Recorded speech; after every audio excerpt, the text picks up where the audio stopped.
అదే RTV app వార్తల్ని క్షణాల్లో చదివే అవకాశం ఉంటుంది. ఒక న్యూస్ పేపర్, ఒక టెలివిజన్ ఛానల్ మీ చేతుల్లో ఎప్పుడు ఉంటాయి. గుజరాత్లో మోడీని ఓడిస్తాం, బీజేపీని ఖచ్చితంగా కూడా అక్కడ ఓడించి తీరతామని చెప్పి నిన్న రాహుల్ గాంధీ గుజరాత్లో జరిగినటువంటి కాంగ్రెస్ సమీక్ష సమావేశంలో కూడా కీలకమైనటువంటి వ్యాఖ్యలు చేశారు. ఇదే విషయం మీద మనతో మాట్లాడడానికి అటు సిర్పూర్ ఎమ్మెల్యే పాల్వాయి హరీష్ బాబు ఉన్నారు, ఒకసారి మాట్లాడించే ప్రయత్నం చేశారు. నిన్న రాహుల్ గాంధీ వ్యాఖ్యలు దేశవ్యాప్తంగా ఏ విధంగా అయితే మోడీని ఎదుర్కొన్నాం, ఇప్పుడు వచ్చే ఎన్నికల్లో ఖచ్చితంగా గుజరాత్లో మోడీని అక్కడ ఓడిస్తామని చెప్పి కూడా వ్యాఖ్యలు ఇస్తారు. ఎట్లా చూస్తారు వాటిని?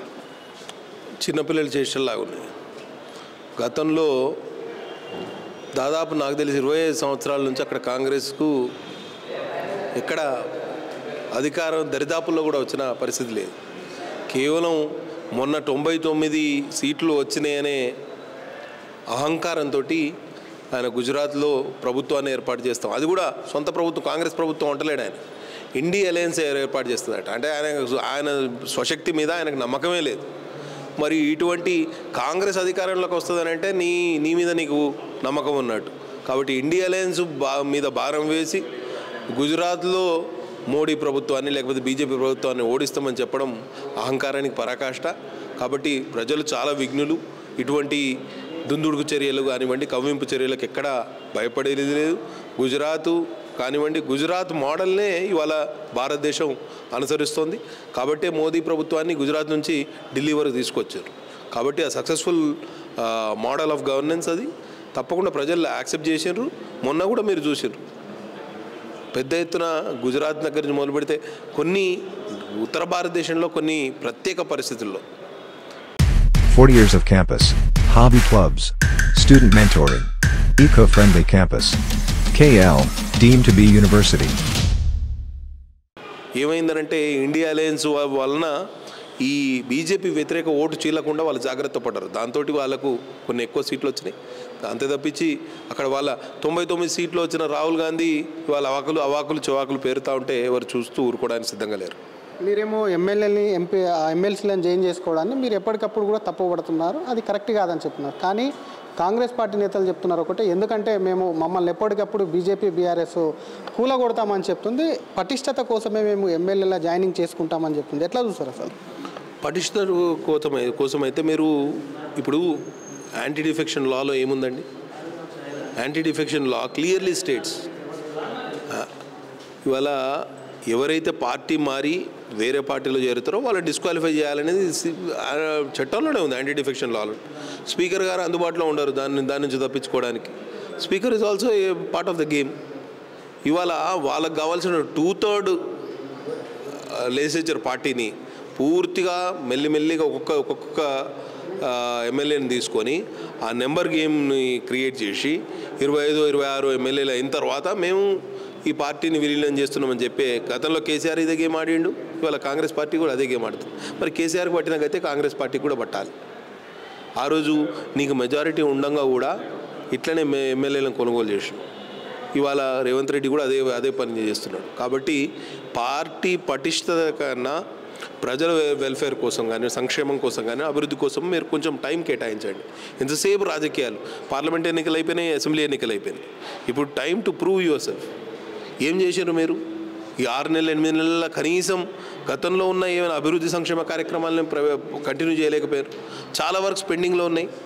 ఇవాళ మీరు చూస్తున్నారు, నిన్న ఇరిగేషన్ మీద రివ్యూ పెట్టి 250 కోట్లు ఇస్తున్నట్టు 6 ప్రాజెక్టులు పూర్తి చేయవచ్చట. అట్లా 1 కాదు 2 కాదు, దాదాపు రాష్ట్రంలో 90-95% కంప్లీట్ అయిన ఇరిగేషన్ ప్రాజెక్టులు కానివ్వండి, మిగతా ఏమైనా రహదారులు కానివ్వండి, అట్లా 90-95% పూర్తయిన ప్రాజెక్టులు చాలా ఉన్నాయి. వాటన్నింటి కంప్లీట్ చేయాల్సిన అవసరం ఉండదు. ఎక్కడనో 1-2 తీసుకొచ్చి ఈ 250 కోట్లు కేటాయిస్తే సరిపోతుందని అంటే కరెక్ట్ కాదు. మా నియోజకవర్గంలోనే 4-5 మీడియం ఇరిగేషన్ ప్రాజెక్టులు ఉన్నాయి మా జిల్లాలో.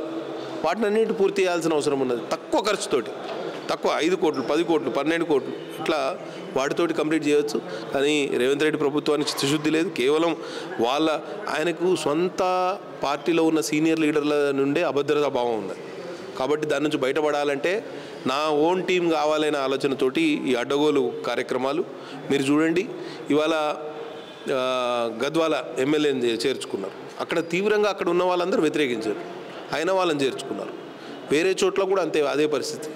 జగిత్యాలలో జరిగింది కూడా అక్కడ సీనియర్ నాయకులు కాంగ్రెస్ పార్టీ తరఫున ఎన్నోసార్లు ఎమ్మెల్యే గెలిచిన వ్యక్తి ఉంటే ఆయన కనీసం మాట మాత్రం కూడా చెప్పకుండా ఆదరాబాదాగా మీరు ఎమ్మెల్సీలను చేర్చుకునే క్రమం చూడండి. రాత్రి 1 గంట సమయానికి వాళ్ళ కండువా కప్పిండు. ఆయన ఢిల్లీ నుంచి ఫ్లైట్ దిగంగానే వీళ్ళు ఇంటికి పోవాలి, వీళ్ళందరూ అక్కడ ఉండాలి అంటే రాత్రి జరగాల్సిన బెరసారాలన్నీ జరిగినాయి, సెటిల్మెంట్ జరిగింది కాబట్టి 1 గంటకు కండువా కప్తావా? ఏం అవసరం ఉంది నాకు అర్థం కాదు. ప్రజాస్వామ్యంలో ప్రజలు ఇచ్చిన తీర్పును మీరు శిరసావించండి, దానికి అనుగుణంగా పనిచేయండి, ప్రజలకు మేలు చేయండి. అంతే తప్పించి కేసీఆర్ చేసిన విధానాలు నేను కూడా చేస్తా అంటే కేసీఆర్ పట్టిన గతి పడుతుంది. మీరేమో ఎప్పుడు ఎన్నికలు వచ్చినా బీజేపీ గెలుపు ఖాయం అని చెప్పి కూడా పదే చెప్తున్నారు. కాంగ్రెస్ నేతలు దీని మీద కొన్ని విమర్శలు చేస్తున్నారు. ఎన్నికలు అనేవి మళ్ళీ జరగవు. మొన్ననే అసెంబ్లీ ఎన్నికలు జరిగాయి. 111 స్థానాల్లో బీజేపీ నిలబడితే కేవలం 8 స్థానాలే ప్రజలలో కట్టబెట్టారు. మొన్న జరిగినటువంటి పార్లమెంట్ ఎన్నికలు ఏవైతే ఉన్నాయో అందులో సైతం అటు బీఆర్ఎస్తో లోపాయికారకంగా ఒప్పందం కుదుర్చుకుని 8 సీట్లే గెలిచారు. వాళ్లకు ఎన్నికలు 5 ఏళ్ళకు ఒకసారి వస్తాయని తెలీదా అని చెప్పి కాస్త మీకు చురకలు అంటించే ప్రయత్నం చేస్తారు. ఎట్లా చూస్తారు ఈ వ్యాఖ్యల్ని? నేను ఒక్కటి చెప్తా, మేము కాదు మిమ్మల్ని తప్పు పడుతున్నది. కాంగ్రెస్ అగ్రనాయకత్వమే, కాంగ్రెస్ పార్టీ ఏఐసిసిఏ ఒక నిజ నిర్ధారణ కమిటీ వేసిందా లేదా? తెలంగాణ రాష్ట్రంలో అనుకున్నన్ని సీట్లు రాలేదు, దీనికి కారణం ఎక్కడుంది, ఇక్కడ జరిగిన లోపాలు ఏంటి అని ఫ్యాక్ట్ ఫైండింగ్ కమిటీ వేసింది కాంగ్రెస్ ఏఐసిసి అధ్యక్షులు మల్లికార్జున్ ఖర్గే గారు. ఫస్ట్ వారికి సమాధానం చెప్పాలి, తర్వాత మాకు సమాధానం చెప్పుదురు. కాబట్టి మీరు ఇవాళ ఎంత దారుణం అంటే ఇవాళ మేము లెక్కలు తీసినాం. ఇప్పుడు అసెంబ్లీ సీట్ల వారీగా చూస్తే 46 అసెంబ్లీ సీట్లలో భారతీయ జనతా పార్టీ నెంబర్ 1 ప్లేస్లో ఉంది. 6 నెలల్లో ఇంత మార్పు ఎందుకు ప్రజలకు కదా? మీ పాలన చాలా. ఆయన రేవంత్ రెడ్డి గారు ముఖ్యమంత్రిగా ఎన్నికైన తర్వాత పార్లమెంట్ ఎన్నికల కన్నా ముందు ప్రతి సమావేశంలో ఆయన ఒకటి అన్నాడు, నా పాలనకు రెఫరెండం ఇది, నా పాలన బాగుంటే నాకు ఎక్కువ ఓట్లు వేయండి, లేకపోతే మాకు ఎక్కువ సీట్లు వేయండి అని అన్నాడు. ఏమైంది? మీ పాలన బాగలేదని పార్లమెంట్ ఎన్నికల సందర్భంగా ప్రజలు తీర్పించినట్టే కదా. మరి దాన్ని యాక్సెప్ట్ చేస్తూ ఎక్కడ తప్పులు జరుగుతున్నాయి, ఎక్కడ లొసుగులు ఉన్నాయి, ఎక్కడ లోటుపాట్లు ఉన్నాయి, వాటిని సవరించుకునే కార్యక్రమం చేయాలి. ప్రజలు చాలా విఘ్నులు, వాళ్ళు ఒక తీర్పునిచ్చారు, రేవంత్ రెడ్డి గారికి ఒక అవకాశం ఇచ్చారు, ఆయనకు ఒక హెచ్చరిక చేశారు. మరి ఆ హెచ్చరికను ఆయన స్వీకరించకుండా ఈ అడ్డగోలు మాటలు మాట్లాడాల్సిన అవసరం ఏం లేదు. మళ్ళీ బేరసారాలు, ఎమ్మెల్సీలను కొనుగోలు చేయాలి, ఎమ్మెల్యేలను కొనుగోలు చేయాలి. ఈ ఆషాఢ మాసం వచ్చిందని కూడా ముహూర్తాలు లేవని వాళ్ళు టెన్షన్ పడుతూ ఉంటే తొందరగా అయిపోవాలి. రాహుల్ గాంధీ గారు అన్నాడు, నిన్న సీనియర్ కాంగ్రెస్ నాయకుడు ఒక ఫంక్షన్లో కలిస్తే అంటారు, రాహుల్ గాంధీ అన్నాడంట ఆషాఢం ఉన్నా ఏమున్నా చేర్చుకోవడానికి మనకేం ఇబ్బంది లేదన్నాడంట. కాబట్టి అట్లా ఉన్నది వాళ్ళ ఈ అసెంబ్లీ సమావేశాల్లోపు బీఆర్ఎస్ను పూర్తిగా ఖతం చేసి మెజారిటీ ఎమ్మెల్యేలను ఈ కాంగ్రెస్లో విలీనం చేసుకోవాలనేది వాళ్ళ ప్లాన్. బీఆర్ఎస్ నుంచే కాదు బీజేపీ నుంచి కూడా ఇద్దరు వస్తారని మధ్య కాంగ్రెస్లో కొత్త చర్చ వచ్చింది. ఏమన్నా బీజేపీ వాళ్ళని టచ్ చేసే ప్రయత్నం చేస్తుందా కాంగ్రెస్? మీ నుంచి ఎవరు అన్నారు వాళ్ళతో టచ్లో? బీజేపీ నుంచి వాళ్ళెవరు టచ్ చేయడానికి కూడా వాళ్ళు భయపడతారు. వాళ్ళ పరిస్థితి చాలా దారుణంగా ఉన్నది. వాళ్ళ అడ్డగోలు వ్యవహారాలన్నీ మా కేంద్ర నాయకత్వం కానీ రాష్ట్ర నాయకత్వం కానీ అన్ని అబ్జర్వేషన్లో ఉన్నారు.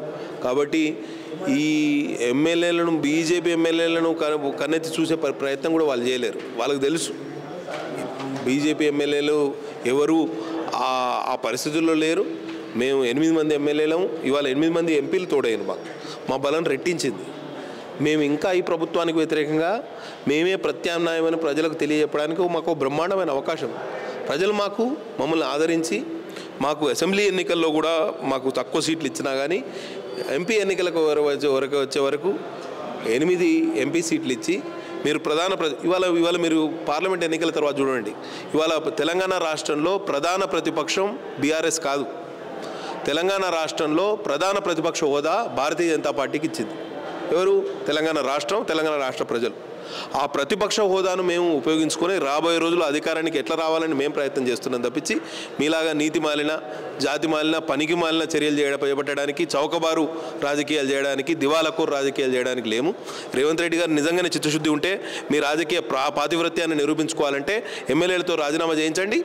ప్రజలు మళ్ళీ మిమ్మల్ని ఆదరిస్తే ఆ రోజు మేము వేరే రాష్ట్రాల్లో, కర్ణాటకలో కానివ్వండి, మధ్యప్రదేశ్లో కానివ్వండి, హిమాచల్లో కానివ్వండి, ఎవరైనా వేరే పార్టీకి చెందిన ఎమ్మెల్యేలు మా పార్టీలోకి వస్తామంటే వాళ్ళతో రాజీనామా చేయించి వాళ్ళతో మళ్ళీ పోటీ చేయించడం. కొన్ని చోట్ల ఓడిపోయాను, హిమాచల్లో ఓడిపోయినాం మేడం, అయినా దాన్ని యాక్సెప్ట్ చేసినాం మేము. ఆ ధైర్యం మాకున్నది, మీకు ధైర్యం లేదు, మీరు పెరిగిపోయిన చర్యలు ఇవి.